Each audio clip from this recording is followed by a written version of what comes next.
আজকে মুরগি নিয়ে আসলো, সে মুরগি খাবে। দেখেন মেরিনেট করতেছি আমি, একবারে মাখায়া টাখায়া ভাজবো এখন। ভাজা মাখানো আমার প্রায় শেষ,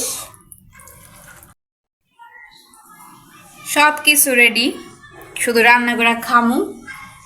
এখন গ্যাস নেই, এই যে গুতাগুতি করা চলতেছে। আসবে কিনা আসবে না জানি না, রান্না হইব কিনা জানিও না তাও। আসসালামু আলাইকুম, সবাই কেমন আছেন? অনেক বেশি ভালো আছেন। শীতের দিন সকাল সকাল রোদ পড়ে অনেকই ভালো লাগে। এই যে দেখেন 2-3 দিন ধরে রোদ ভালোই পড়ছে ঢাকায়। কার কার জেলা এখনো রোদ পড়ে নাই একটু জানান কমেন্ট করে। আর এই যে বললাম যে আমি গাছ লাগাইতেছি, গাছ লাগানো শুরু করছি। ওই যে অনেকগুলা গাছ লাগামো, আরো আমি ওখানে যে মরিচ গাছ লাগামো, আরো 2টা গাছ আছে। এই যে মরিচের বিচিগুলো আমি শুকাইতে দিছি, করকরা ভাবে শুকাইয়া পর হচ্ছে যে মাটির ভিতরে দিব। এখানে যে মাটির ভিতরে দিব।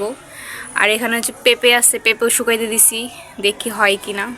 আর অলরেডি তো আমার 2টা গাছ আছেই, এটা একেবারে জঙ্গল হয়ে আছে। এই যে আমি কোয়েল পাখির ঘরটা এত কষ্ট হয়েছে আজকে জানেন না গাইস। এইখানে ভরা ছিল গুটু দিয়ে, অনেক দিনের পরিষ্কার করা হয়নি, এখানে পরিষ্কার করছি, অনেক কষ্ট হয়েছে, পুরোটা মুছছি। আর পুকে ধরে গেছিল গা, এখন দেখেন কত পরিষ্কার। ও খাবার খাচ্ছে না কারণ মারামারি করছে, ওর ওই চোখের পাশটায় হচ্ছে গিয়া রক্ত বেরিয়ে গেছে গা, আরেকটা এটার ভিতরে রাখছে। গাছটা কি কাইটা লাইছেন? আরেকটা লইয়া এটা বহাই দি।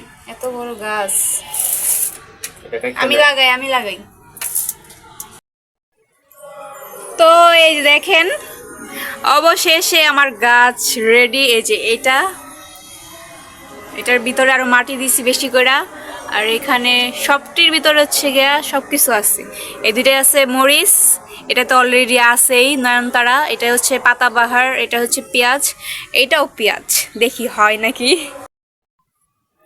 অবশেষে আমাদের রান্না কমপ্লিট। দেখেন মাংস কম, আলু দেয়া যায় বেশি। ওই মাংস কম, মাংস বইরা রইছি, অনেক গরম।